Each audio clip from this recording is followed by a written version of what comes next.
Herðu, það mikudagur þá komið að Trump-tímanum. Hjá mér Margrét Valdimarsdóttir, afbrotafræðingur, Friðjón R. Friðjónsson sem borgarfulltrúi og Sveinn Máni Jóhannesson sem doktor í sagnfræði.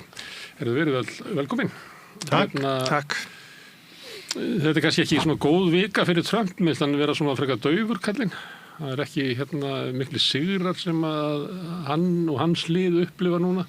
Hann heldur þess að daglegu fundi í í Oval Office og skrifar undir eitthvað og alltaf með svona eitthvað lið á bakvið sig. Ég horfði á í gær að það kom ég aðeins og seint sko. Og ég náði ekki hvað var að skrifa undir sko. Af því að það eiginlega ekki rætt það því að þegar hann búinn að mala eitthvað að þá fá einhver orðið og tala að undir forystu hans hafi verið hægt að ná árangri sem ekki var hægt áður og svo heldur fólk í gegnum þetta. Maður horfir svona býta það aldrei svartur maður þarna og ég maður svona reyna átt að segja þessu. Svo vanalega gefur hann blaðamönnum færi á að spyrja og stundum kemur eitthvað svona sem tengist öllum þessum öngu sem hann hent út. En svona undanfarið finnst mér að þessi spurningatímar eru stuttir. Það engin ákafi í honum. Einu sinni voru þau bara ekki neitt. Þá gekk nú svona víða netheima að hann hefði orðið slys á kallinum. Það birtast myndir af marblettum á honum og svona, það alltaf spurningar heilsufæri, menn maðurinn orðinn fjörgamall. En síðan eitt í þessu sem sett að þessa viku, að Epstein-skjölin sem hafa alltaf vomað yfir, að þau eru eiginlega búin að hvolfast yfir allt. Já. Í Bandaríkjunum, í Bretlandi, í Nóri og út allt sem að einhver leyti hann var að reyna að koma í veg fyrir að myndi byrtast. Kannski hann búin að reynsa sig út úr þeim, en það ekkert hann.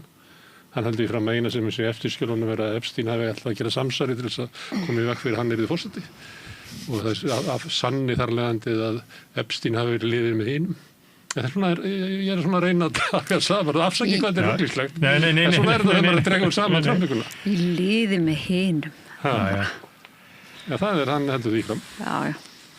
Já, meina auðvitað hafa sko þessi umfjöllun, þessi 3,5 milljón skjala sem að komu fram núna fyrir 5 dögum síðan, 4 dögum, hafa sogað ofboðslega mikið súrefni úr umræðinni allstaðar í heiminum.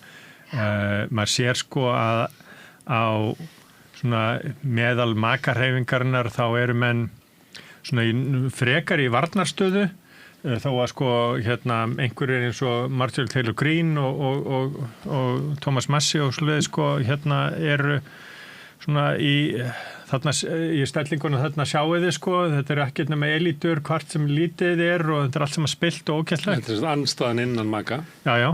En svona holt og bolt þegar maður skoðar sko X eða Twitter og greinar og umfjallanir, þá allir einhvern veginn sko þeir sem hafa verið að verja Trump pínulítið svona í varnarstöðu, ekki alveg tilbúin til að stökkva fram og kasta sér á sverðin en vegna þess að þeir veit ekki hvað mun koma og hvort það komi eitthvað meira svoleiðis og hann sér nú getið þetta ekki bara leigubílstjórar á Reykjavík sem að lenda í Epstein-skjölunum heldur hann sé nú oft getið og mörg þúsund sinnum oft. Þannig að en það mann finnst einhvern veginn allir vera og svo kemur ofan á sko þessi kosning í Texas sem að dregur mikinn kraft úr republikanum, að setja mikið stress í þá.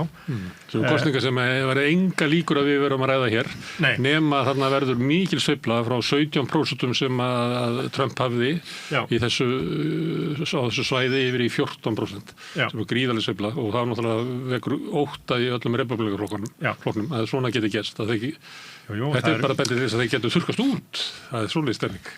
Já, þetta sæti skiptir náttúrulega ekki rosa miklu máli, sko. Nei, en ég meina þeir eru að ráða í sveifluna sem þarna. Það ekkert sérstakt lokal sem hefur komið fram sem skýrir sveifluna. Nei, og ég meina þetta náttúrulega svakalega sveifla, hún bara 31% sem náttúrulega fádæmalaust, alveg fáráleg sveifla. En á móti kemur náttúrulega þetta sko sæti til ríkistingsins, efri-deildarinnar ríkistingin í Texas sem hittist eitthvað svona 2 ára fresti eða eitthvað. Þetta ekki en á móti kemur það var náttúrulega settið rosalega peningar í þetta og ég ekki að þetta skipti ekki máli, en þetta samt þessi sveifla ekki held ég samt svona, við erum ekki að fara að horfa á 30% sveiflu sko, nationwide. Nei, Trump kannast ekki neitt ráttur að hafa sko korteri áður verið að tjá sett truth social, hvað kallar maður, hann tweetar ekki, hann setur fram sannleika. En þess að þarf bara 5% sveiflu í haust til þess að republikanar missi neðri deildina. og það er náttúrulega ekki mikið sveifla og það er náttúrulega alveg pottet með hlutinir er lítið út núna að það muni gerast. Það er mjög erfitt að sjá fyrir sér eitthvað annað og það er náttúrulega að vita það allir í republikanaflokknum, ég meina þú veist, með tölurnar sem hafa verið að koma upp úr í þessum svona kosningum sem eru svona off-year að þá þess, í fortíðinni þegar sambærilega kosningar hafa verið áður og við séum sambærilega sveiflur til flokksins sem er ekki í Hvíta húsinu, þá alltaf þá vinnur sá flokkur, þá alltaf þá tapar flokkurinn sem er í Hvíta húsi. Alltaf. Þannig að það er svona einhvers konar sögulega breytingu til þess að koma í veg fyrir það að republikanar tapi næstu kosningum í haust. Og að því leyti hann í þessu svæði hann í svolítið sókn í síðustu viku þar sem hann eiginlega talar það að það sé komin tími á að alríki taki yfir kosningarnar. Fylkjónum sé ekki treystandi og sýslunum sé ekki treystandi til þess að halda utan þar að nú taki alríki yfir kosningarnar. Já, nei, en það hefur mætt mótstöðu meðal republikana í öldungadeildinni, þannig að, og meira sé að... Minna í neðardeildinni. Já. Þannig að og þeir tala þetta sé stjórnarskrár mál, þannig að það sé ekki hægt að gera þetta, en þannig að svo ég sé áfram í að glasið sé hálffullt en ekki alltaf altómt, eins og ég reyni ofta að vera. Þannig að en auðvitað munar reyna eitthvað, munur republikanar reyna eitthvað. Ég er ekki að segja að þeir munur reyna kosningasvindl að koma í veg fyrir að kosningarna verði eða eitthvað svoleiðis, en við sáum það bara fyrir á árinu þegar hann hitti þingmennina að hann átta sig á því að hann er að fara að tapa þessum kosningum að öllu óbreyttu í haust, eða þeir eru að fara að tapa þessum kosningum, ekki hann. Og það mun breyta mig miklu. Það mun impeachment réttaröld hefjast og allt fara í skrúfuna hjá stjórninni. Þannig að Já, þetta Nei, ég ætla að segja að það er tap í haust, þá er þetta ekkert með hann að gera. Nei, ef það er sigur, þá er það honum að þakka. Já. En einmitt, talandum að... Það sagði það Texas, var ég á kjörsunum? Já, og þetta er bara, það eru svo mörg svona dæmi, að hann er algjöru þversögn við sjálfan sig bara korteri seinna og þannig að það ætti ekki að koma neinum ávart.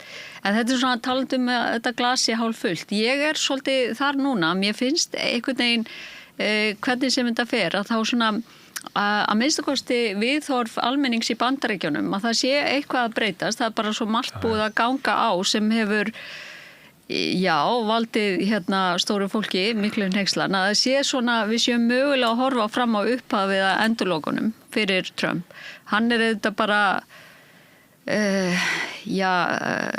þjakaður af narsissisma og mun halda áfram auðvitað að valda usla í Bandaríkjunum og valda skaða þar. En svona einhvern veginn að það sé mögulega það sé aðeins að draga úr hans völdum innan republikanaflokksins og svona meðal almennings. Að það séu einhverja breytingar framundan. Ég er alveg sammála með hálffulla glasið í því að það er rosalega hugreistandi að sjá það hversu óvinsæll Trump er núna. Og það fjara mjög undan hans vinsældum. En á móti kemur að það var líka mjög hugreistandi að sjá hann tapa þar síðustu forsetakosningum, en það var alltaf það sem leiddi til þess að hann fór að reyna fremja stjórnarskrárbrot. Já. Og það er alltaf það sem er svolítið að gerast með þetta kosning. Það er ekki hægt að vísa því að bugu þessi tali þegar forseti Bandaríkjanna talar það að hann þurfi bara að stýra næstu kosningum til þess að hann tapiði mikið. Það er náttúrulega klikkað en líka rosalega alvarlegt. En hann hefur talað það rosalega oft í fortíðin, þetta er ekki nýtt þema, en það sem er náttúrulega nýtt núna er að hann var stoppaður 2020, þegar mættum til hans menn og konur og sögðu hérna er planið til að þú bara sendir herinn inn í ríkin og nærð bara í kosningabyrðarnar og bara því ákveði hvort að þú vannst og lýsbreið sigri, og það þetta hamingju varð ekki ofan á.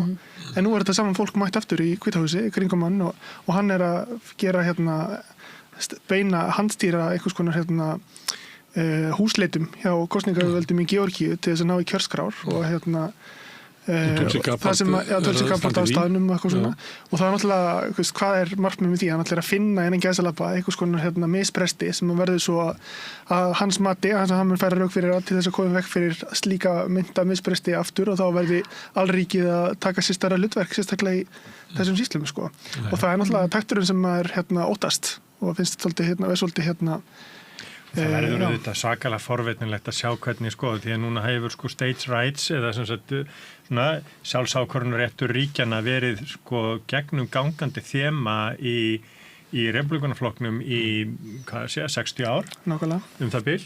Þannig að og ætla menn þá að snúa alveg við blaðinu og frá því sem að þeir hafa verið að telja og halda fram. Þú gerir það með því að setja upp eitthvað svona narratífu sem svona eiginlega neyðarréttur. Hættan svo mikil að við getum ekki látið bara viðvarandi kosningasvindl, kerfisbundið, kosningar eftir kosningar, halda áfram nema að grípa inn í. Það bara, við erum kosið til þess. Þeir geta reynt á. Þeir geta reynt á. Þeir eru mögulega að byggja það upp og svona prófa sig áfram og sjá hversu langt komast með það. Ég á mjög erfitt með að trúa því að allur Hæstiréttur myndi ganga honum að hönd í svona máli. Ég á erfitt með meira að sjá Brett Kavanaugh ganga svona langt. Og svo hefur Neil Gorsuch líka verið mjög stífur á réttundum ríkja og stjórnarskrárbundum rétti þeirra. Þannig að það hefur verið svona þema í hans málflutningi. Það væri mjög sérstakt ef hann myndi algjörlega snúa við. Þannig að, ég held í vonuna. Þetta svona hugmyndir sem hann hefur verið að tala að ef að verður kosið, og hann hefur talað þetta, að taka yfir kosningarnar. En þetta voru gegnumgangandi og ég nefndi Tulsi Gabbard vegna þess að hún var komin svona hálfpartinn út í kuldan og hvernig kemst aftur inn í hlýjuna hjá Trump. Það að fara að rannsaka kosningasvindlið, akkur hann var ekki forseti 2020.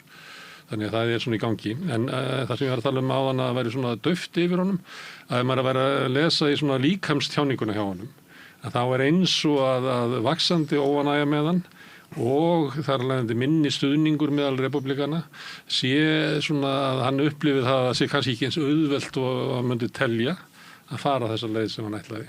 En þá ég bara að reyna að lesa í hann einhvern veginn, hvernig hann talar og hvað áherslu hann leggur og svo náttúrulega eftir að koma tímabilið þar sem hann sér fram á að þetta verði ekki hægt að halda völdum nema með einhverjum öfgafullum aðgerðum.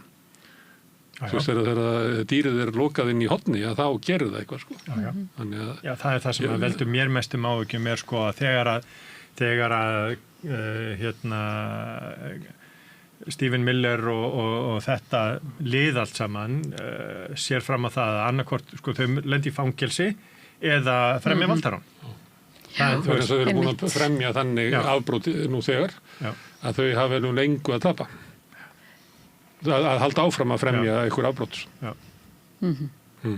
Afbrotafræðingur.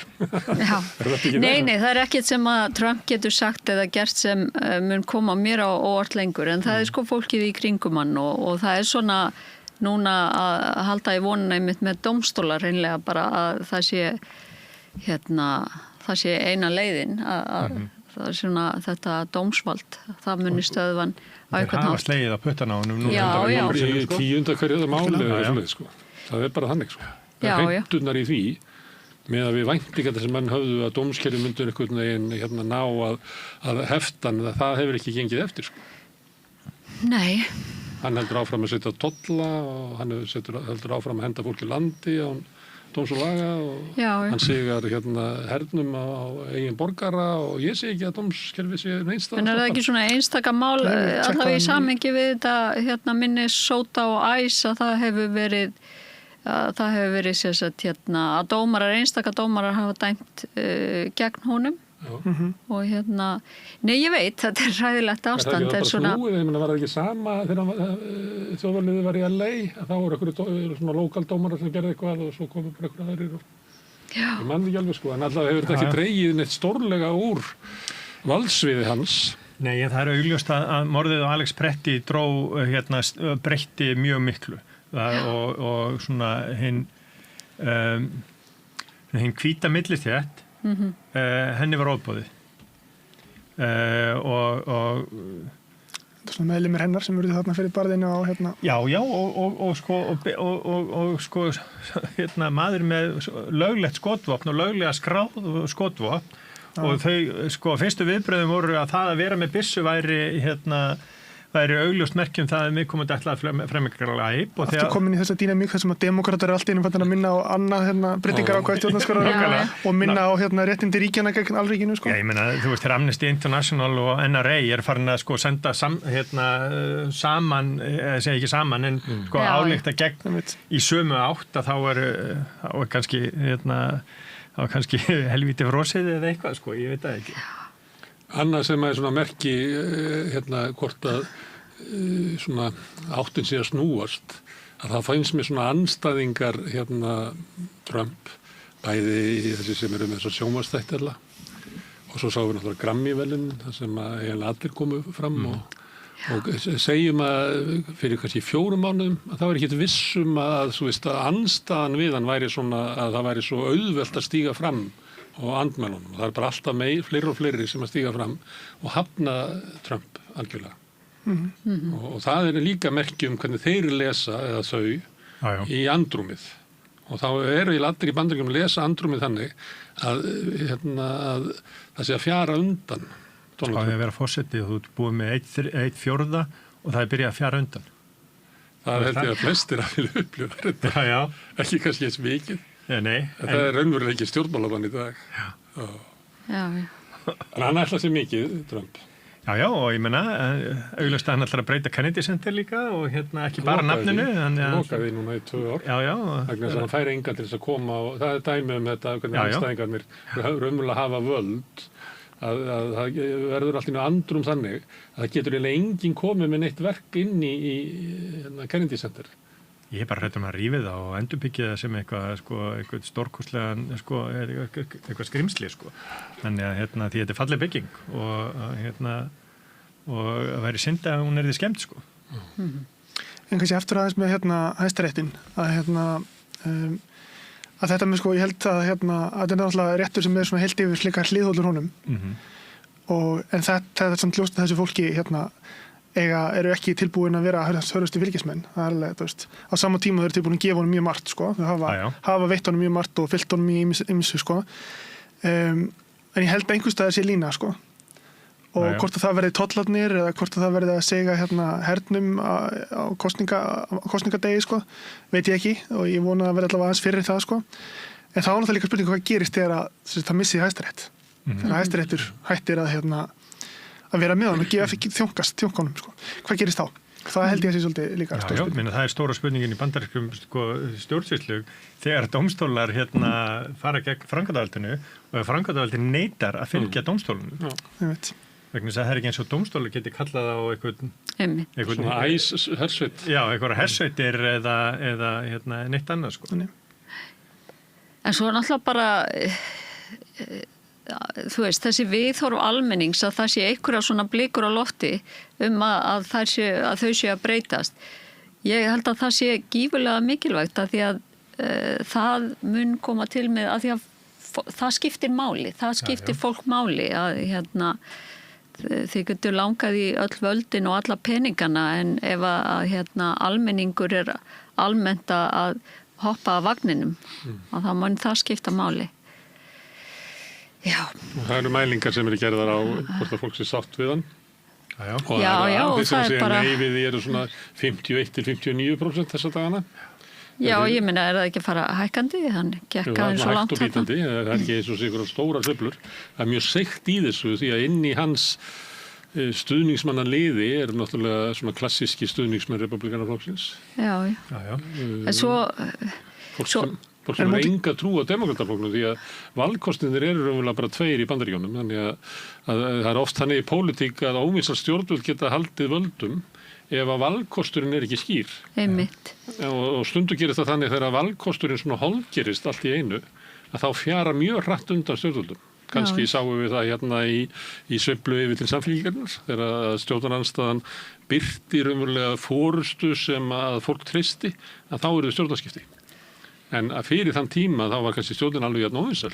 Það bara stjórnarandstaðan var engu betri. Nei, en svo er þetta líka orðið, þetta eru algjörlega 2 heimar eins og hefur oft verið talað áður í þessu þáttum og ég var einmitt að nýlega skoða eða heyra könnun sem hefur verið gerð í Bandaríkjunum mjög lengi, þar sem að við og landsmanna svona fordómar gagnvart hinum ýmsu hópum eru kannaðir og hafa verið kannaðir í áratugi og það eru svona verið að mæla breytingar og eina niðurstöðum sem ég þekki merkileg að sko það hefur verið spurt, til dæmis eina spurningunum í þessu könnunum hvernig litist þér á það ef að barnið myndi giftast einhverjum öðrum kynþætti og svona hlutfalli sem segir að bara mér líst mjög illa á það hefur farið minnkandi svona með árunum en það hefur líka verið spurt hvernig litist þér á það ef að barnið myndi giftast einhverjum sem kýs annarkvort demokrata eða republikana, hinn flokkin hefur ólíka stjórnmálaskoðanir en þú og hlutfallið sem segir að mér líst alls ekki vel á það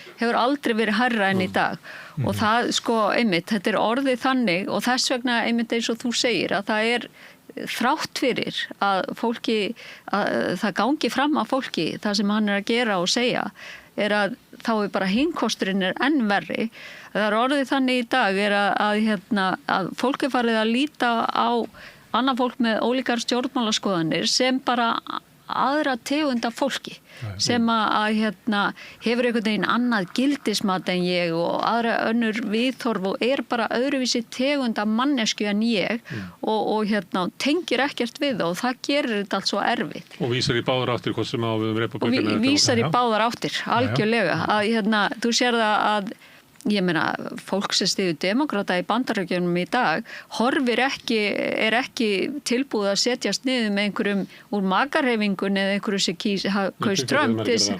Nei, ég meina það bara til að nákvæmlega, en sko að setjast niður til dæmis og spyrja bara spurningu svo, býtu af hverju kaustu Trump, hvernig sér þetta og hvernig, þú veist, það sá möguleiki er bara ekki fyrir hendi lengur af því að þetta eru bara það er ekkert samtal, það er ekkert og það er fullt af fólki sem að sko kaus Trump og er republikanum megin sem er sko ekkert endilega maka, þú veist, í þeirri mynd sem að við teiknum upp maka.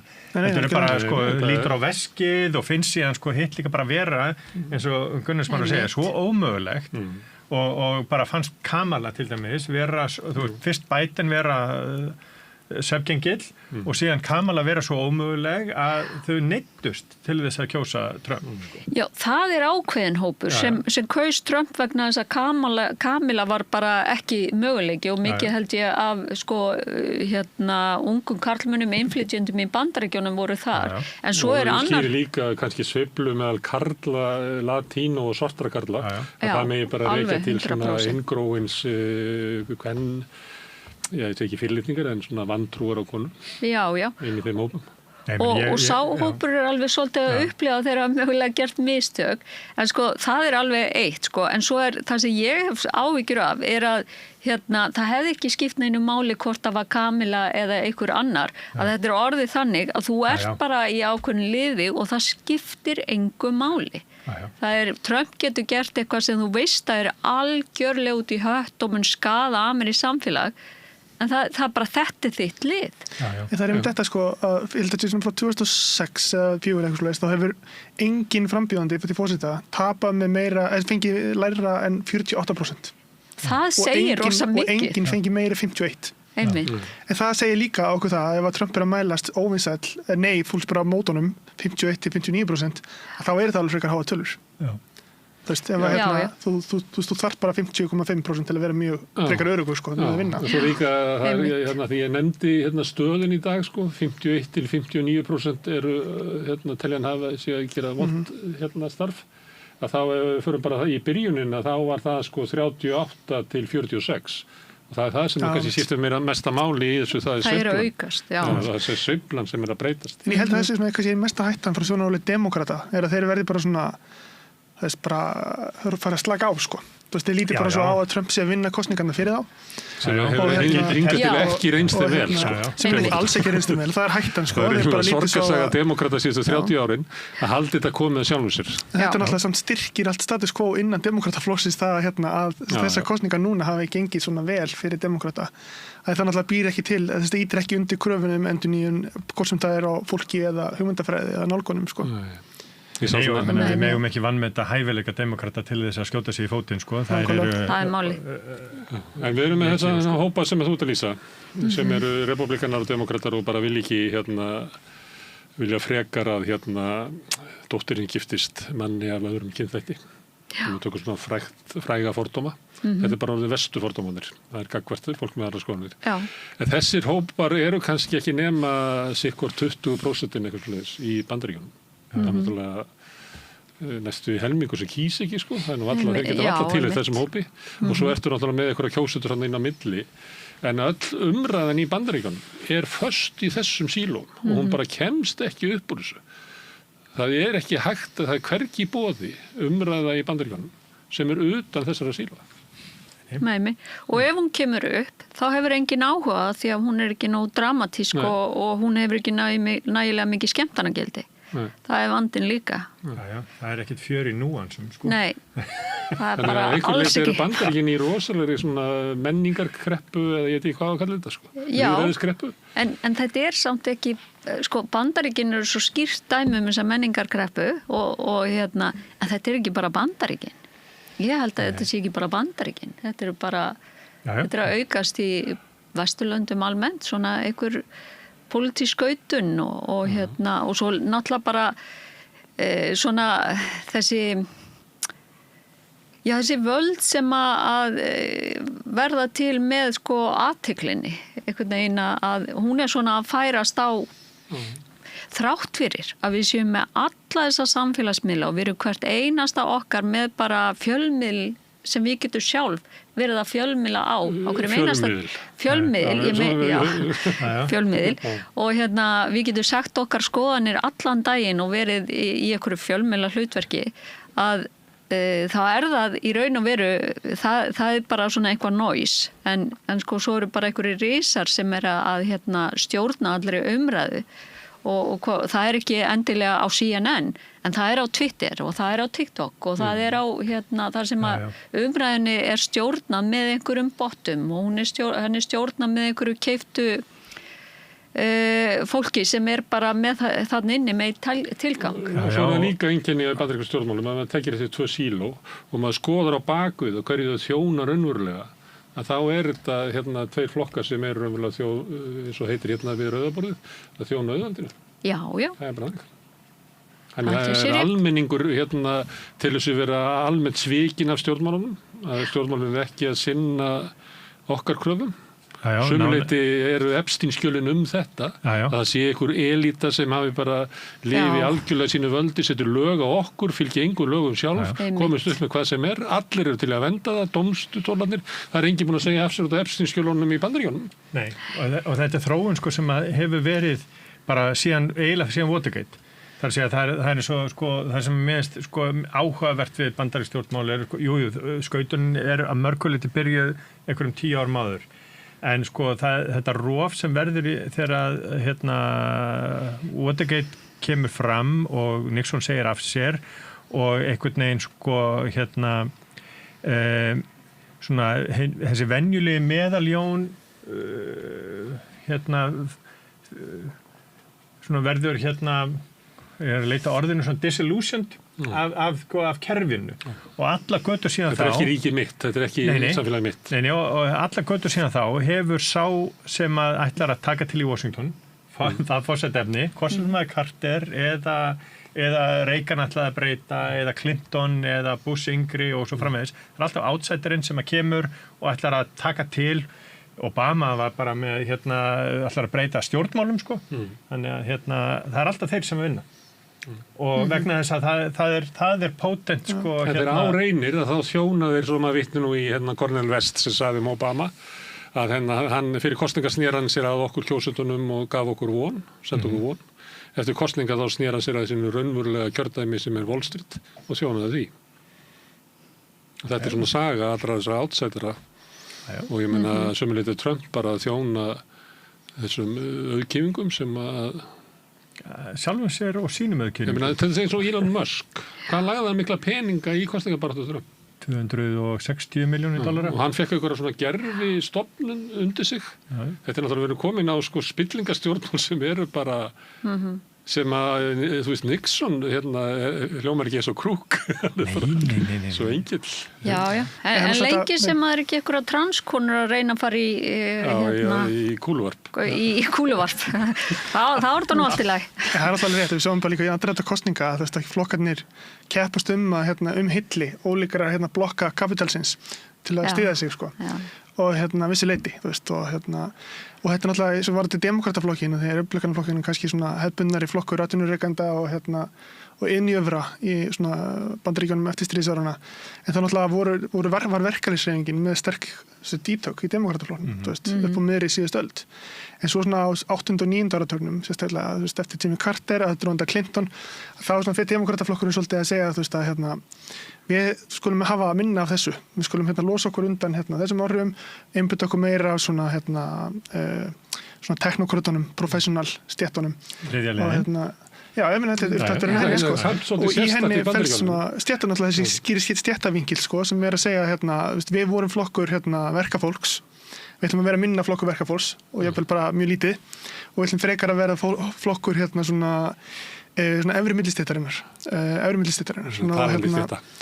Hvað sérum? Svona talandi stétta getur maður sagt. Já, svona ekki millistéttarinnar, þetta er ekki beinlínis millistéttarinnar, svona efri millistéttarinnar. Þetta er samt ekki það einfalt, því að demokrataflokkurinn var líka alltaf flokkur frá og með frá og með 1960, þú veist, upp úr því flokkur Sartra, hann var flokkur innflytjenda, Íra og Ítala og þeirra sem að komu svona seint og byggu í borgunum. Þannig að landið var uppselt, komist ykkur út í sveitinnar, þar sem að góða lífið hjá Trump-istunum, hugsaðum góða lífið í sveitunum og spillinguna í sollinum. Bara eins og Jónsson Hrefli hefði skrifað þetta. Já, þessi sátu þar eftir. En að því að nefnum þetta með verkalýðshreyfinguna, þá var náttúrulega verkalýðshreyfingin sterk í þeim greinum sem höfðu náð fótfestu kannski fyrir seinna stríð og fyrstu árunum þar eftir. Verkalýðshreyfingin var sterk inn í, við sjáum núna hún inn í Hollywood, því Hollywood er svo gamalt. Hollywood verður til 1930 pluss og þess vegna verkalýðshreyfingar. Og við sáum þetta inn í bílaborgunum og öðru slíku. En þarna í kringum svona 80 þá að vera til nýjar atvinnugreinar, þjónustu hagkerfið að taka við og störfin fara að flytja til Kína og eitthvað fleira. Og þar taka demokratar þátt í því að þeir eiginlega meina því að verði til verkalýðshreyfing inn í þessum nýju svæðum. Og gamla verkalýðshreyfingin er alltaf veikjast. Þannig að demokratarnir horfa á okkur á stöðu, okkur dugar ekkert að styðja okkur við verkalýðshreyfinguna, hún er eiginlega deyjandi, hún er aflokuð í fallandi atvinnugreinum. Þannig að við verðum að ná okkur fótfestu nýjum atvinnugreinum og þá fara það til þeirra sem eiga fyrirtæki þar og reyna að fá þá í lið með sér þá sem að stýra tækni fyrirtækjunum og öðru slíku sem er eiginlega kannski aftur eitt af afrekum Trump að ná þeim yfir til sín úr demokrataflokknum. Þannig að demokrataflokkurinn hefur hegðað sér alveg ævintýralega heimskulega. Mann myndum ekki hæfileika þeirra til þess að skjóta sig í fótinn eins og ég sagði þér rétt á þann, þannig að þeir demokrataflokkurinn er alveg einstaklega flinkur við að klúðra sínum málum, sko. En við náttúrulega erum svolítið ennþá inn í þessari heimsmynd, sko, sem að þú kallar heimskulega og ég var í hefði tilneyingu til að vera sammálaður. En þú veist að, ég meina, svo strategía sem demokratar er ennþá ofan á í demokrataflokknum er þessi svona moderation strategía eða svona hófsenda strategía, en að færa sig inn á miðjuna, þar að segja, þú veist, að ná þessum útkverfa kjósendum sem gætu mögulega kosið republikana. Þú veist, frekar en að þú veist, að stækka tjaldið eða að tegja sig aftur, bæta reyndar svona aðeins gera það, en svona tegja sig aftur til svona sem við getum kallað verkafólks eða svona, þú veist, það sem að gamlu verkalýðshreyfingarinnar. Þá er fókusin ennþá svona ofan á, þó að þetta er mjög deilt innan demokrataflokksins og það er mjög deilt náttúrulega hvað strategía, en þessi svona hófsenda strategía að demokrataflokkurinn þurfi bara svona að vera aðeins hófsamari og tegja sig inn á miðjuna til fólk sem að gæti kosið annarkvæmt flokkin. Þetta er náttúrulega svolítið svona þessi svona professional strategía sem var farin á. Þetta er stefna Kristrúnar á Íslandi, Geir Starmer í Bretlandi, Mette Frederiksen í Danmörku. Þetta er bara, menn er ennþá að taka þessa ákvörðun að fara þessa leið. Öll forsætisráðherra, sko. Öll unnu kosningarnar, sko. Já, en síðan situr uppi eins og Geir Starmer og Mette, eða með ónýta flokka. Og það er svolítið hættan með demokrataflokknum. Ef við ímyndum okkur það, hann hefði ekki farið þessa leið, að þá væri náttúrulega með ótrúlega sterkar stöðu núna sem flokkur launafólks í Bandaríkjunum. Trump hefði ekki orðið til ef að þeir hefðu haldið kúrs. Já, ég meina demokratar hafa tapað 2 af síðustu 3 forsetakosningum á þessari strategíu. Ja. Þannig að Og eiginlega Sál, Ég býtu þessar 2 síðustu 3 þegar tapað Hillary tapaði og Kamala. Já, en þær voru báðar út fyrir boxið og Kamala var aldrei, ég hefði aldrei litið á Kamalu sem hinn hófsama miðju demokrata. Það ekki? Nei. Ég held hún hafi ekki verið upplýðið mitt þannig, en... Var það látt til hægri, eða? Nei, hún var ekki á langt til hægri. Nei, einmitt. Þannig að og síðan bara óyfirstígalega hjá mörgum kjósendum og sérstaklega kannski á þar sem að karlramban er miklu sterkari og að kjósa konu eins og Hillary og líka Hillary kemur síðan með alla sína bagga sem af því að vera hún svo sem hann og fyrir forsetafrú og svo framvegis þannig að ég held reyndar að fyrsta konan sem verður forseti Bandaríkjanna muni koma úr Repúblikaflokknum. En Kamala tók alveg augljóslega 15 skref til hægri frá Biden. Þú veist bara, það er ekki, ég held ekki að deila það, Margrét, okkur upplifir þú að Kamala hafi verið til hægri? Ég upplifir hana, til vinstri, segi ég. Nei, ég upplifir hana ekki til vinstri. Ég að segja að í kosningabaráttunni, algjörlega, ég bara að segja, í kosningabaráttunni að þá held ég að hún hafi verið upplifið of langt til vinstri sem sett upp þannig viljandi af andstæðingu sín. Litu kona frá alþýðulýðveldinu Kaliforníu. Akkurat, ég held hún hafi ákkurat, það sem ekki í takti við neitt raunveruleika. Ég bara að segja hvernig sagan var sögð af andstæðingum hennar. Að þá hafi verið ítt til vinstri í einhverju sem ekkert einmitt, sem rímar ekkert við þann pólitíkus sem að hún var að verða eða var orðið. Effektívasta kosningaauglýsingin gegn henni var hún væri fyrir they them, Donald Trump is for you. Nákvæmlega, því að það bara held ég... En það ekki þetta establishment versus populista retorik, frekar en þú ert kommunisti. Mér fannst ég með Kamala að taka mjög svona skýr skref til hægri frá Biden. Ekki frá til hægri þar að segja, frá Biden og því að Biden var náttúrulega með ákveðna hluti sem að voru til vinstri áherslu og verkalýð, streifingu, ákveðna miklu vinstri sem heldur að maður bjóst við og en Kamala, hún var með Línu Khan yfir Federal Trade Commission sem var að náttúrulega Silicon Valley, kísildar og var mjög ósáttu við. Kamala bara varpaði þessu öllu fyrir róða frá fyrsta degi í sinni kosningabaráttu og það var búið að skilgreina hún var hluti af þessari vinstri sinni stjórn sem en nú er bara talað um hennar strategi að var samt af moderation en hefði hún ekki lifað það af ef hún hefði verið svona betur kynnt ég held að það hefði verið annmarki á henni að hún var bara ekki nógu vel þekkt fyrir hvað hún stóð þess að það gat hver sem hún hafði náttúrulega tíma til þess ég segi þá getur hver sem hengst á því hvaða merkið með sem og ef það er þokkalega sterkur aðili þá festist það á þér alveg saman hvað þú segir þannig að sumleiti var hún að hún aldrei getað ná þessu og svo það líka, hún kona og ég held að bara kjósendur í Bandaríkjunum séu svo íhaldsamir að til þess ef Hillary hefði verið kall hún hefði náð þessu Já, 100%. En ekki fyrirverandi eiginmaður Bill Clinton samt. En já, ekki að það hefði verið samkynniðir, nei, en það er alveg rétt að en líka bara hennar langa saga sem en það bara því hún var kona sem að hún var þótti verið svo ömurleysi saga og ég held að sé þannig að það sé að klína meiru yfir á konu og Bandaríkjamenn eru það íhaldsamir. Ég veit ekki með þessar rannsóknir þínar hvað gerist ef að dóttir þín giftist konu það þarf að byrja að snúast eitthvað annað eða hvort að þau náið fram í þessum rannsóknum fordómum gagnvart konum hvort þessu ennþá ríkjandi en ég bara ekkert vissum að Bandaríkjamenn í dag séu íhaldsamari heldur en Bretar voru þegar þeir kusu Thatcher eða Indverjar þegar Indira Gandhi vann kosningar þannig að ég ekkert vissum að það sé ómögulegt fyrir konu að vinna ég held bara að hún verði að koma frá hægri til þess að þeir trúi því og treysti að hún sé ekki allt og langt til vinstri þá ekki hægt að hengja á hann alltaf þess að miða en í því náttúrulega felst fordómannir gagnvart konum. Já, algjörlega þeir eru þarna en ég bara segja þú veist að þess vegna held ég að þetta verði svona og ef að demokratar þessum erum við með Meloni Þessir eru með Le Pen. Já. Þetta væri ekki þessi leiðtógar ef þau væri vinstra-megin, því miður. Já, ef að þeim að koma fram með einhverja, sko, ef að er að koma fram með Klobuchar eða Whitmer eða einhverja konu, ég held að munlendi stórkostlega vandræðum. Sama hvað þeim finnst þeir vera geggjaðir og æðislegir og meðvitað og hipp og cool og svo framvegis. Ég held að sko og ég held að vera mjög erfitt fyrir AOC til dæmis líka að sko Bernie Sanders hefði getið mögulega unnið 2016 ef hann hefði fengið útnefninguna en ég held að AOC mun lenda í sömu vandræðum og Hillary og Kamala þar til að það búið að brjóta glerþakið eða stípluna, hvernig svo sem það sko. Það er kraftur í Bernie en þá, því að hann var ekki að tala svona hollinguna á Trump sem að mér það var orðið svona slappar einhvern veginn. En það er lítið kraftur alltaf í Bernie.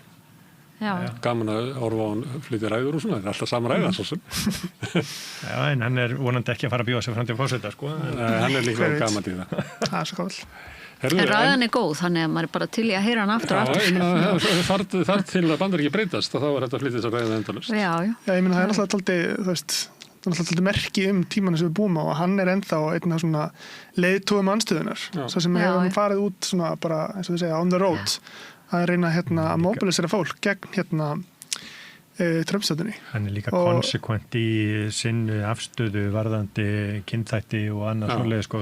Og hann er með réttu greiningur á vandamálum sem er alltaf auðræði í Bandaríkjunum sem hefur tekið yfir ferlið sko, og ég geti verið ósammálanum í mörgum öðrum málum sko að þá hlýtur maður að bera virðingu fyrir sko hversu konsekvent hann hefur verið í þeirri baráttu og hversu miklu máli hún skiptir. Þannig að hann er alveg frá því bara 1970 þá hefur hann mætt í öll mótmæli sem að málið skipti það.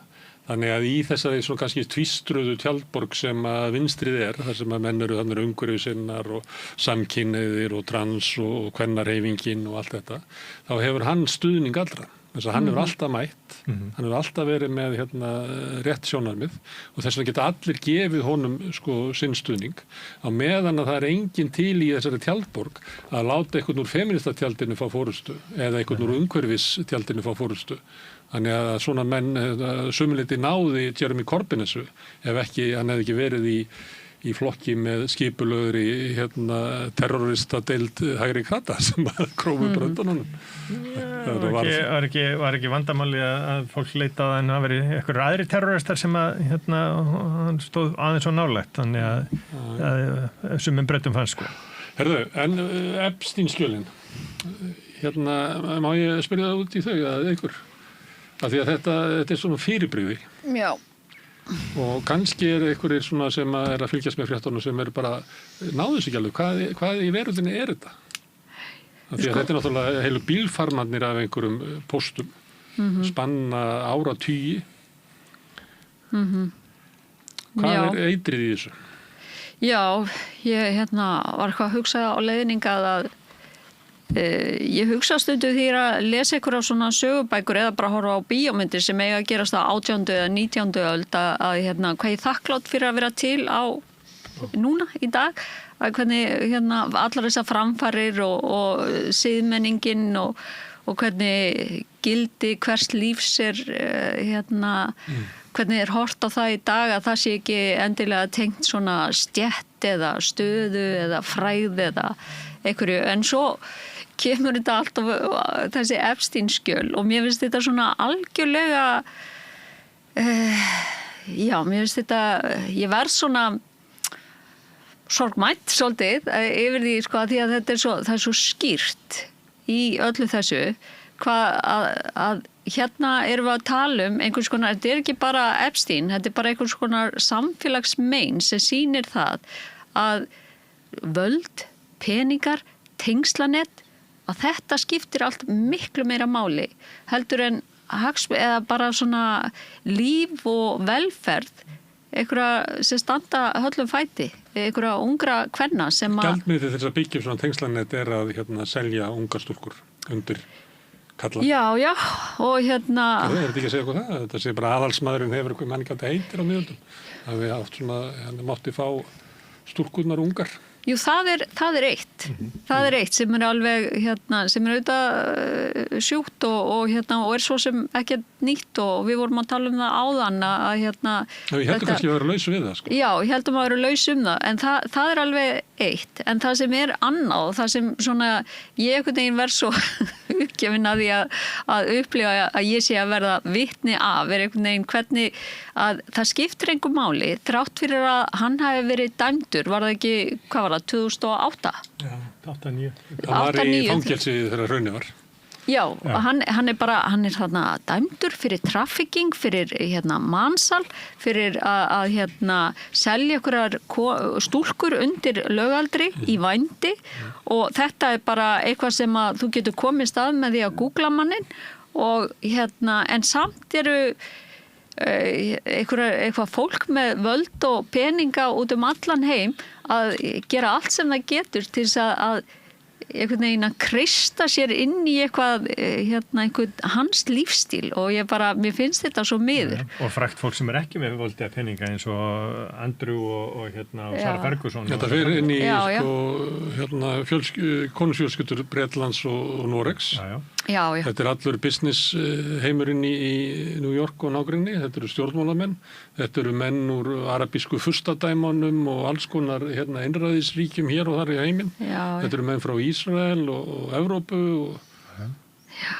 og svo byrtast Svo er þetta náttúrulega svona, við erum náttúrulega búið að réttilega teikna mynd af Jeffrey Epstein sem barnaníðing og kynferðisafbrotamanni sem hefur þessi miklu völd og tengsl við hinna ríku og voldu og svo erum við alltaf svona hægt og rólega að fá að koma staði hverja það voru sem að voru svona í tengslu við hann og við sjáum tölvupósta frá alls konar fólki, fræga fólki svo Elon Musk og annað slíkt sem að eru samskipti við hann og þetta er náttúrulega þetta er náttúrulega heldur okkur svolítið þetta er náttúrulega alls saman mjög alvarlegt og einstaklega ógeðfellt Bill Gates sjáum alveg svona fáránlega sögur hvernig þessi svona lokaði heimur ofurríka, ofurvaldamikla fólksins virðist virka og svo náttúrulega líka er það sem heldur okkur öllum við þetta er náttúrulega það að Donald Trump fór í kosningabaráttu og ætlaði að opna skjölin og hætti svo strax við það og svo kemur Elon Musk og segir á Twitter að ástæðan fyrir það ekki sé skjölin er því að Donald Trump er í þeim og svo fara þau hægt að rólega að koma skjölin og þá náttúrulega að neitar hann að birta þau hann þarf eitthvað með að draga nauðugan til þess og þá náttúrulega er völd bara farin að ok, hann er klálega allstæðar í þessu skjölum og svo náttúrulega koma skjölin og þá sjáum við að hann er mjög víða þrátt fyrir það að sé ekki næstu búið að opinbera næstu öll skjölin og að samanskapi er búið að sverta og redakta þú veist, megnið af þeir sem búið að sleppa þannig að við erum bara og ég meina síðasta skjala á síðasta föstudag þannig að er Donald Trump sakaður ekki mjög gróft kynferðisofbeldi gegn barnungu stúlkum og það er náttúrulega bara ásakanir en svo er ekki rannsakað frekar ef ég skildi rétt en þetta er náttúrulega, forseti Bandaríkjanna er út allt í þessu skjölum og það er náttúrulega eitt af því sem heldur okkur svona og líka að við svona, hvað kemur næst Hann er út allt í þessu skjölum og það kemur fólki eins og okkur ekkert á óvart, kemur mér ekki neitt á óvart, það hefur ekki skipt neinu máli og það er það sem mér finnst svo sorglegt, er að það skiptir engu máli þrátt fyrir að hann sé út allt í þessu skjölum og þrátt fyrir að það muni birtast einhver nýskjöl sem muni sína svart á hvítu að hann var þarna á eyjunni að gera eitthvað að fremja lögbrot. Af hverju ætti það að skipta máli þegar það hefur ekki hingað til skipt neinu ánskotas máli hvað hann gerir? Það er engin í Bandaríkjunum mist vinnuna. Eini sem er í fangelsi núna er Giselle Maxwell. Já, einmitt. Þannig að þetta verður ekki haft neina áhrif í Bandaríkjunum. Hefur engar. Nei, ekki ennþá allavega og þú veist, við vitum samt sem að Larry Summers þurfti nú hægt að kenna í Harvard. Larry Summers þurfti og Alan Dershowitz fær ekki, þú veist, einhver verkefni sem hann annars myndi fá, sko. En alltaf Epstein-skjölin alltaf voru svona holdgerfingur, sko, hinnar rotnuðu mýri sem að Donald Trump bauð sig fram til þess að framreista. En svo er hann þetta er náttúrulega svona bíómyndanarratífa því svo er hann náttúrulega kafi í skjölunum sem er birtingamynd hann hafði ekkert sagt eitthvað í þá verun að hann væri svo góður í að hreinsa út þessar mýri verðast hann þekkti allavega það þýðir ekkert að senda eitthvað út í mýrina sem veit ekki hvað mýrin er en þetta verður eitthvað sem hann sagði fyrir kannski 4-5 árum eða eitthvað en hann sagði þetta ekkert hann er náttúrulega bestur í öllu hann er ótrúlegt sjálfsálegt sem að maðurinn hefur þannig að sko þetta verður Hvað verður úr þessu í bandarísku? Dettur þetta bara í þessi 2 síló? Svolítið, það er alltaf sko fyrstu viðbröðin sem þú veist, ég var að reyna að svona fara í gegnum hvað var að gerast á þessum vefsíðum og svo framvegis. Þetta voru bara kamparnir, svona þessir hefðbundnu kampar. Það eru menn frá báðum, í báðum sílónum eru í skjólunum. Já, og það eru þetta sko demokratar samt sem áður sko sem hafa verið að segja sko þeir munu vilja fá vitnisburð frá Bill Clinton og þeim öllum sko og fjarlægja sig frá þessu öllu saman. En sko þetta dettur samt í þessa hefðbundu kampa, þú veist að þeir sem að eru algjörlega fastir í makamegin sko bara ásakanir og nafnlausar og þær komi eftir að það forseti og þetta bara eitthvað óvildamenn Trump og svo framvegis sko, fólk sem vill ekki trúa neinu illu upp á hann. En sko við vitum ekki hvað þetta mun leiða í ljós, en ég held að þetta sé hins vegar sko bara svona meira eins og maður segir, þú veist, svona dropinn holar steinin að eftir því sem að kemur meira og það er auðvelt sko ég skil alveg að maður fyllir svona, heit ekki segja vonleysi en bara svona þetta hefur engin áhrif en dropinn holar steinin og þegar þetta bæta síðan ofan á sko þetta æsfjaskó og þetta og morðið á Pretti og Rennigut og svo framvegis verðbólgu og þá einhvern veginn þú veist, það byggist þetta upp og maður fann það alveg sko undir lok fyrra kjörtímabils Trump. Það voru allir orðnir svo þreyttir. Það voru allir svo þreyttir á látunum og havaríinu og veseninu og voru bara til að kjósa eitthvað vinalegan gamlan kall bara vegna þess að vildu fá frið. Bakt og brönns. Já, nákvæmlega. Þannig að það verður líklegasti frambjóðandi demokrata verður eitthvað svona sem þú trúir engu illu upp á einhver jólasveinn. Einhver Jimmy Carter, þú veist, það verður Santa Claus. Já, þú veist, bara eins og Jimmy Carter kom og vann kosningarnar 76, það var hann sagði, hann var bara næstu eins og George Washington, hann sagði aldrei, hann gat ekki logið og ef hann framdi synda, það var það bara í huganum, Þannig að Stórmerkilegur forseti, sérstaklega stórmerkilegur fyrrverandi forseti. Það verður engin unnið jafn vel úr því að vera fyrrverandi forseti eins og Carter, en það fekk hann lengri tíma heldur en flestir. Lifði svo lengi í kallinn. En það er, þú veist, eins og þegar maður horfir yfir sviði núna og maður sér eitthvað svona sjarma kall eins og Gavin Newsom og sem maður hugsa að hann gæti unnið kosningarnar. Hann er svona Clintoneskur í því að vera hann er sjarmerandi og kann að berja á Trump og æsa hann upp og svo framvegis að þá held ég að sé alveg eins líklegt að það verði einhver sem að fólk bara trúir engu illu upp á og það hugsi bara, nú þurfum við bara frið. Nú erum við bara komin aftur að Bernie. Gavin Newsom Bernie er eldri en Trump, eða ekki? Jú. Nei, ég ætla að segja Gavin Newsom er aðeins svo myndalegu fyrir það, það þarf að vera eitthvað svona Já, hann er aðeins svo mikið movie star Hann er aðeins svo mikið movie star Hann er ólíkur Clinton. Já. Það er ekki gott í dag. Nei, en hann er samt sem að hann hefur rokið upp í stuðningi með demokrata vegna þess að hann kann að berja á Trump og kann að æsa hann upp og gerir eitthvað sér stönd eins og að mæta mynd néskeljar. En það myndi ekki trúa einhverju svona upp á Obama. Nei. Hann er með mjög svona reyna áru að þessu leiti. Og hans fjölskylda öll. Hann getur ekki búið sér fram aftur. Fjölskylda. Það verður reyndar dregnar upp myndirnar ef hann býð sér fram í þriðaskipti að móti Trump í næstu kosningum, ef það verður raunveruleikinn okkar, að þá verður dregnar upp myndirnar á honum á eyjunni hans Richard Branson. Eftir að sem er náttúrulega út allt í þessum skjölum. En að því sögðu held ég að Obama hafi reynast frekar hreinaskjöld. Hvað áhrif hafa Epstein-skjölin á demokrataflokkin? Eins og það að Clinton-hjónin eru þarna í mikilli vörn? Af því að þú var svona eitthvað að tala að stofnana flokkseigandafélagi á demokratum að mun styrkjast ef Trump heldur áfram bara graf undan eigin vinsældum þá þarf ekki að gera neitt, þá getum við bara boðið fram okkar fólk áfram. En getur Epstein-skjölin haft svona áhrif inn í demokrataflokknum að við þurfum að reynsa til í Bögtan? Já, ég held að minni svona hjálpa til við þessu svona endurnýjunar stemningu, en náttúrulega það þýðir ekki endilega svona hugmyndafræðilega eða nálgun í kosningabaráttu. Því kannski meira svona varðandi fólk, bara fólk sem hafði ekki þessar persónutengingar, var ekki hluti af þessum tengt netum, tengslanetum á sínum tíma, bara yngra fólk sem ekki með þessa fortíð og alveg sama Bill og Hillary Clinton, sko. Það alveg sama þó þau séu dregin fyrir og niðurlagð, sko. Ekki gamli vinir þeirra og svo framvegis. Þú afskrifar forsetaframboð Rahm Emanuel, sko. Já, ég veit.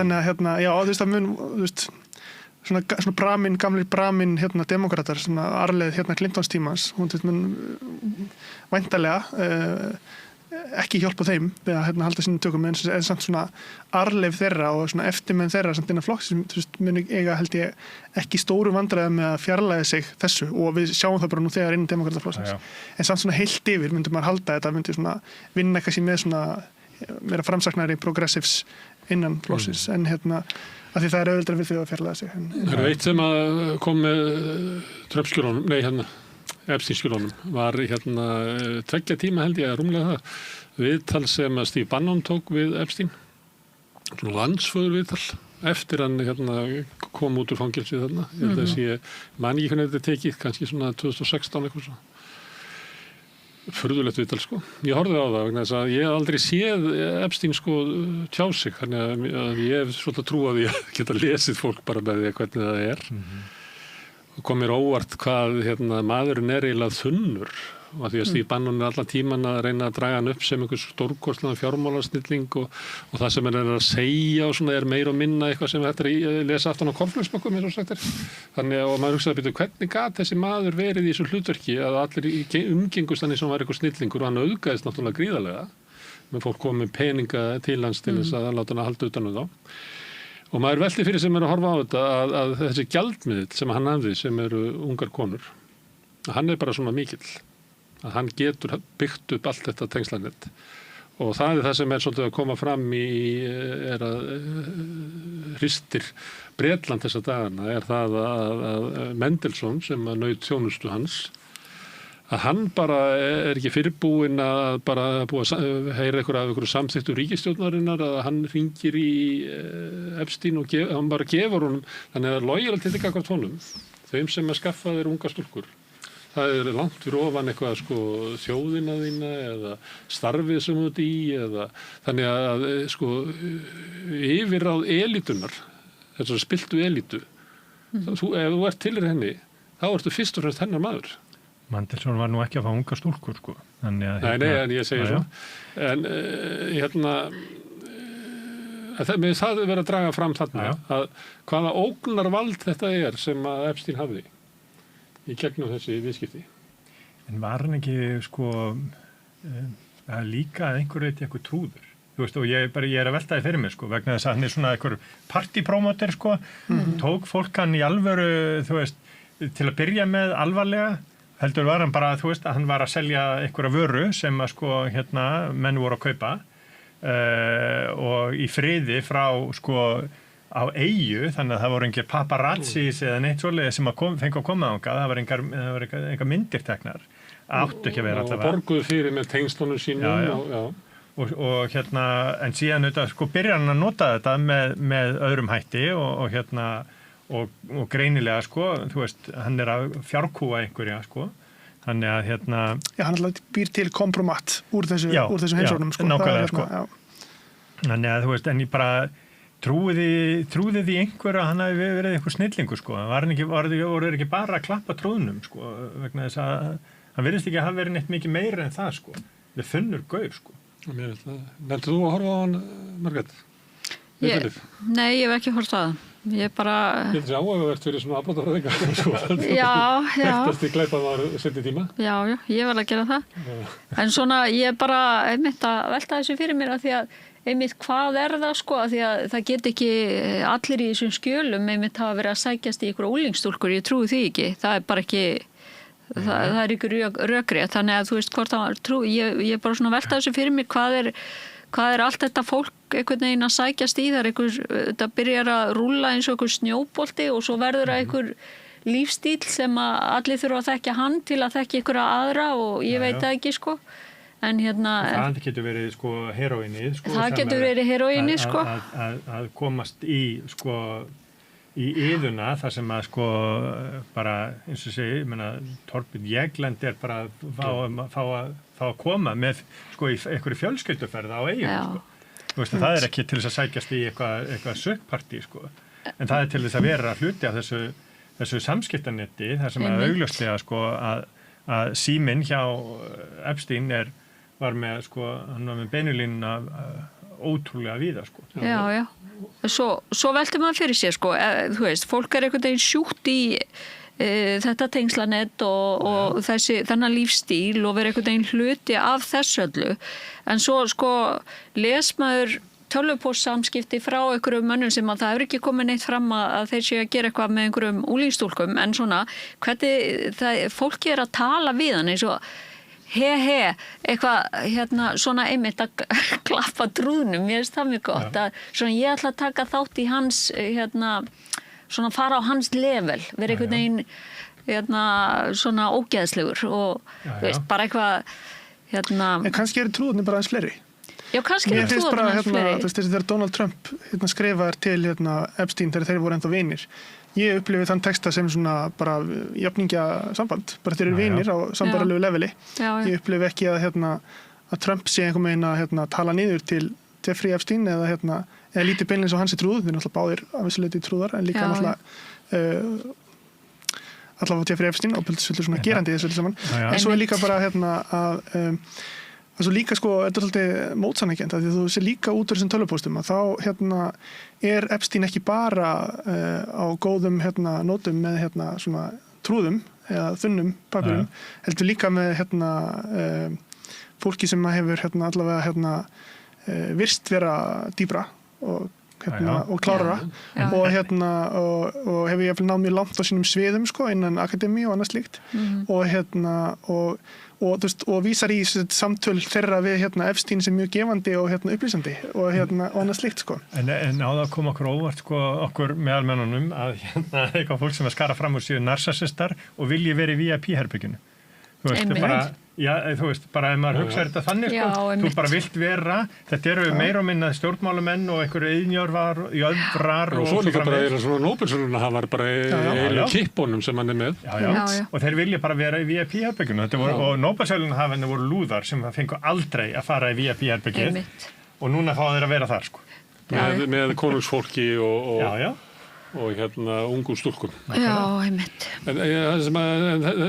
Þessi mynd, af því það er mjög ríkjandi svona hugmynd í Bandaríkjunum og raunverulega á Vesturlöndum að samfélagin okkar, þetta er ekki ríkið okkar, þetta er ríkið þeirra.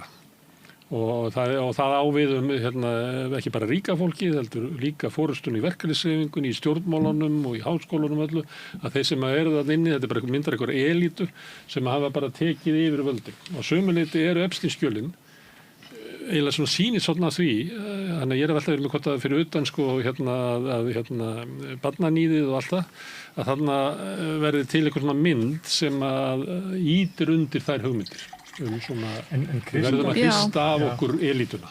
Já, en sko, hefur þetta ekki alltaf, þegar þú sagði sko verkalýðshreyfinguna, þá fór ég að hugsa til 40 ára gamals máls þegar Gvendur Jaki fekk sko styrk frá Hafskip og Alberti Guðmundssoni eða fyrir milligöngu Alberts Guðmundssonar, þá var hann sko ráðherra Sjálfstæðisflokksins til þess að fara í einhverja heilsuferð til Flórída.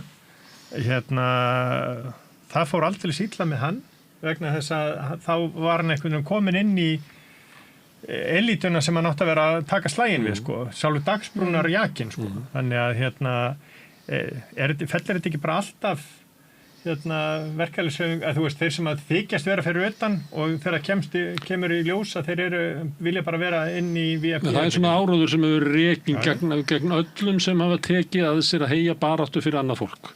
Þetta fólk er bara að hugsa raskat á sjálfum sér og ekki trú orðið sem það segir, að þeir áreinir að þá vilja bara til einhverju elítu.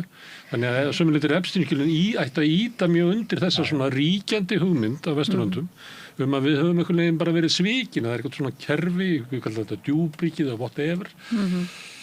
En mér finnst þetta góð lýsing, einmitt og svona svolítið það sem ég var að reyna að segja áðan sko og að því að þess vegna finnst mér líka miður að þetta eru einhverjir, ég veit ekki hvað mörg nöfn sem er að birtast í fjölmiðlum á hverjum degi, sumir bara eins og Peter Attia, þú veist, og það er bara alls konar nöfn sem að, þú veist, og það er fyrirsögn eftir fyrirsögn og hverjum degi. Þess vegna er það svolítið miður og eins og Kári Stefánsson sem á ekkert að, þú veist, ákveður er Kári Stefánsson komin í einhverja frétt hérna á Íslandi, hans nafn hefur ekkert með Epstein að gera, þú veist, ákveður erum við að fá fréttir af því. Ólafur Elíasson, það sem hann var að velta fyrir sér okkur verk eftir og það sem verka lélugur. Þannig að það er svona verið að kaffara okkur í einhverjum fréttum af einhverju sem skiptir engu máli. Þetta skiptir máli, þessi mynd sem þú varst að draga upp. Af einhverju svona, hvað segir þetta samfélagið okkar og þessa elitu og peninga og hvað, þú veist, að það væri, mér langar að lesa þá grein, mér langar ekki að lesa svona grein eftir grein á Vísi eða RÚV einstaka nöfn sem er... Kristján Leifbílstöra? Nei. Við búum í samfélagi sem er bara fullkomin frjór jarðvegur fyrir svona, almennt sé fyrir samsæðiskenningar og líka fyrir svona, því við náttúrulega erum með risastóra, litla en samt stóra elítu, því bara misskiptingin í Bandaríkjunum er þannig að nokkri einstaklingar eiga meira en helmingu Bandaríkjamanna. Og það náttúrulega er bara, það væri mjög skrítið eða kæmi ekki upp sambærilegar narratífur og slíkt í slíku samfélagi, bara því að það er bara strúktúrin í samfélaginu. Svo hefa svona víða kjör almennings og kannski þeirra sem standa veikar með veikingu, svona grunnkerfi og velferðarkerfi svo fyrir að standa alltaf veikt. Þannig að þessi tilfinningum að ríkið er ekki að þjóna mér held ég að sé miklu ríkar í okkar heimsluta heldur en þegar ég fæddist. En það er líka bara staðreynd. Allar svona rannsóknir sýna að svona policy outcomes hjá alríkinu, þannig að endurspegla ekki vilja kjósenda heldur vilja hagsmunahópa. Það er bara, þannig að það er rétt hjá fólki. Það er langt út fyrir Bandaríkin, sko. Já, mitt. En þú sagði samsæriskenningar í þessu samhengi. Hvað varst að meina? Þú sagðir, þetta er frjór jarðvegur fyrir samsæriskenningar, við búum í þannig... Já, bara því að misskiptingin er slík, sko. Þú veist, misskiptingin er svo mikil, það er svo mikil munur á kjörum fólks og hópa og að samanskapi að þeir sem að, þú veist, hafa það betra, samanskapi erum við náttúrulega með í Bandaríkjunum erum við með mjög stórt ríkisvald sem er... Er það ekki samsæriskenning að allur ávinningurinn á aukinni framleiðinni... Nei, alls ekki, ég var ekki að gefa þetta kynna, sko. Ég var að segja að út af því er til jarðvegurinn fyrir samsæriskenningar og það getur verið sannlega ekki, en ég vil ekki segja að misskiptingin fyrir samsæriskenning alls ekki. Nei, ok, ég bara... Ég var komið fyrirsögnin, sko. Já, ok, nei, ég var alls ekki það sem Nei, því að þessi uppstilling og svo, ég var bara, hvað var í samsæriskenning þarna? Þú vísar í ágreiningin á milli flokkana í Bandaríkjunum að meðan varst að tala þá, það var gerð könnun hérna á Íslandi fyrir svona 3 árum og spurt svona á hvaða hópum þú hefur svona eitthvað óvild. Það voru innflytjendur voru mjög lágir og múslimar svona aðeins herra, transfólk mjög lágt og svona. En það voru miðflokksmenn sem voru hæstir. Muni ekki því. Jú, ég man eftir þessu. Þeir væru eiginlega ofsóttasti minnihlutahópurinn á Íslandi. Einmitt. Það er vísir að þessu sem við sjáum í Bandaríkjunum. Við náttúrulega erum ekki komin í þá stöðu. Nei. Eða hvað? Einmitt. Nei, það er líka eitt grátgjarnasti hópur í stjórnmálum á Íslandi, sko, miðflokksmennir, þannig að má aldrei segja neitt við það, þá er alltaf roknir til, allir vondi við það. En það virkar fyrir það, ég meina. Að koma og grenja svolítið, ég held að sé bara tímabundið, sko. Meinarðu að fylgis svona aukningi þeirra... Ég er ekki mæla með fyrir tekni á þeim að væla yfir alltaf þeirra þeim randvald. Nei, ég held að þeirra fylgismenn upplifi ekki að þessu að væla, sko. Ég held að það er ekki lýsingin sem að... Þetta er réttlætisbarátta. Já, svona einhver réttlætisbarátta, að þeir bara... loksins þetta er alltaf svona ákveðin stjórnmálastíl það kom alltaf fram svona að sé verið að ráðast á því og reyna að þakka niður þér og setja svona þólandi og fórnalamb, sko, þetta er svona ákveðin stjórnmálastíl sem að, þú veist, er bara þekktur, þetta er bara strategið sem fólk getur valið sér í stjórnmálum og gera oft, sko og þetta er eitthvað sem þeir hafa verið að keyra mjög stíft á. Ég held samt, sko, að þessi fylgisaukning Miðflokksins undanfarin misseri sé öðruvísi heldur en, sko, bara þú getur sagt, sko, þetta er bara þeirra eigin gjörðir, þetta eru ég finn það bara hjá mér, Sjálfstæðisflokkurinn í alveg sérstaklega lélegu horfi. Óánægja margra sjálfstæðismanna með síðustu ríkisstjórn og fannst sú ríkisstjórn vera svik við sig. Þannig að Og könnunum sem var birtið í gær sem að sýnir að 7. hver kjósandi Miðflokksins myndi vilja ganga í Evrópusambandið sem að minnir okkur á að við höfum aldrei að taka þetta fylgi sem einhvern stuðning við stefnu viðkomandi flokka, sko. Nei. Nei, er þessi stuðningur ekki drifin áfram af ótta við að við séum ekki að ráða við stóran hóp af innflytjendum að það sé einhvern veginn farið úr böndunum. Sem Það við er svona... sjáum aldrei í neinu tölum að sé eitthvað hólskipur að ganga yfir landið, sko.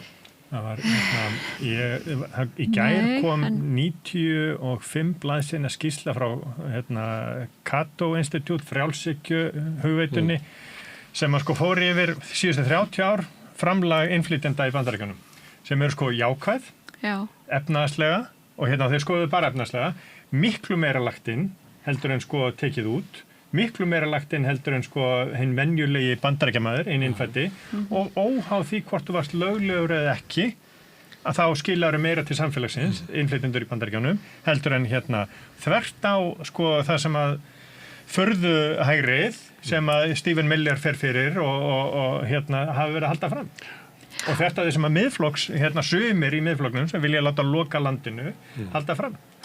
Já, en svo náttúrulega það sem er líka að gerast er auðvitað að aðlar úr öðrum flokkum er að hoppa á vagnin á þennan vagn svona að sama skapi er að og skipulögð brotastarfsemi er svona kódnafn fyrir að útlendingar séu að fremja afbrot og eyðileggja Ísland. Og Við vorum bara í óskipulögðri brotastarfsemi. Já, einmitt. Þið heyrðu þetta þegar var umræða þetta núna í vikunni eða fyrir svona 2-3 dögum. Já. Að þá þetta svona hundablístus umræða, sko. Það verið að tala ógnina sem okkur stafar af útlendingum í kringum allas umræðu. Hvort sem að fjölmiðlamenn gera þessi grein fyrir þessu eða ríkislögreglustjóri, þá þetta höndlað alltaf eins og þetta sé dæmi hnignun íslensks samfélags vegna fjölgunar innflytjenda, sem þetta ekki. Þetta bara merki ekki samskipti milli þjóða. Nei, og það líka áhugavert að sjá hvernig sko, ekki það að ég sé að segja allt sé rangt, en það þetta með umræðu skipulagða brotastarfsemi á Íslandi, það er svona, ég hef tekið eftir sko sérstaklega Diljá og svo dómsmálaráðherra, Þorbjörgu, að þetta er svona sami málflutningunum að Diljá segir bara, hún er ekki með neitt blístur, það er bara og það er svona, en það er verið að segja það sama og ég veit auðvitað þar skipulögð brotastarfsemi er mjög alvarleg og bara við viljum auðvitað ekki að skipulögð brotastarfsemi sé að vaksa á Íslandi eða aukast, þetta er bara en það var aftaka sko fyrir nokkrum árum síðan í Rauðagerði sko, þannig að Já, nákvæmlega, það er bara, og það er algjörlega skýrt að það er aukin skipulögð brotastarfsemi á Íslandi, en það er líka bara vegna þess að lögreglan er að mæla það betur, er að skoða, er að rannsaka þetta betur, er komið með greiningadeild sem er sérstaklega að fókusera á skipulögða brotastarfsemi og þegar þú byrjar að fókusera á eitthvað, auðvitað mun hópunum hækka sem að lögreglan veit að því hún var ekki að fylgjast með því áður. Þannig eitthvað 10 hafi fjölgað í 20 hópa. Við hefum ekki hugmyndum hvort það sé rétt. Það er bara lögreglunin farin að einblína á þetta og það er góð ástæða fyrir því. En ég er að tala svona, þessi málflutningur er sko, miðflokkurinn er að fá auki fylgi út á þennan málaflokk og aðrir eru að fylgja á eftir. En það, auðvitað þegar ég segi þetta, að þá held ég líka að það sé skynsamlegt að huga betur að þessu málaflokki þegar kemur að innflytjendur, hvort sem það eru hælisleitendur eða aðrir. En bara svona... En þetta er ekki skipulögð 10-20 skipulögð samtök hælisleitenda sem í einhverjum... Nei, alls ekki, sko, ég meina... Og þetta bara fjöldsóðleg starfsemi, smygl á eiturlyfjum eitthvað leira sem að krefst mikil skipulagningar og hefur tengsl á milli ólíkra landa og verður þar landi fjöldsóðleg. Það er bara tengsl á milli ólíkra landa í löglegri starfsemi. Það er bara eðli nútímans. Það er bara eðli nútímans. Hvernig var Rauðagerðismálið? Það voru Albanir og Portúgali og Íslendingar og svo framvegis, sko. Voru fáir hælisleitendur. Nei, mitt. Þessar umræðin slótt tvælt saman sko, við sko, innan EES og svo dvalarleyfin og alþjóðleg vernd sko. Og þetta er náttúrulega ólíki flokkar og náttúrulega frjálsaflæði er náttúrulega fyrst og fremst innan EES. Ég held að stór hluti að almenningi sé bara sé alveg sama. Þetta sé bara vilji einhvers konar breytingar á innflytjendastefnu og sé alveg sama hvort það sé utan eða innan En þetta er náttúrulega líka birtingarmynd sko þessa alþjóðlega tíðaranda, trumpisma, þessa alþjóðlega trumpisma sem hefur verið svona breytt úr yfir vesturheim. Og þetta er náttúrulega svo stemning og við erum náttúrulega mjög varnarlaus fyrir bandarískri pólitískri umræðu og þessi stemning náttúrulega kemur til okkar og það er kannski, getum spurt okkur hvort kemur fyrst sko, ekki eða hænan í þessu samhengi sko, hvort það er stemningin sem það býr til eða hvort það sé endilega allt í einu hafi orðið til eitthvað svona rosalegt vandamál sem hafi ekki verið til áður og allt í einu, Nei, það blasir við sko að stemmingin sem er í kringum Trump í Bandaríkjunum og hvernig hann hefur yfirtekið, mér finnst það allavega, hvernig hann hefur yfirtekið Repúblikanaflokkinn að það eru ákveðnir hópar sem hafa valdefst hérna og bara fara í podcast og segjast vera rasistar og stoltir af því og svo framvegis sko. Þannig að, þú veist, en sko varðandi sko innflytjendastefnuna og það allt saman, þá megum við ekki heldur leyfa okkur það að sko það sem að mér finnst einna sko hættulegast er að sumir í miðflokknum leyfa sér það að segja, gefa okkur 2 valkosti. Það eru opin landamæri eða lokuð.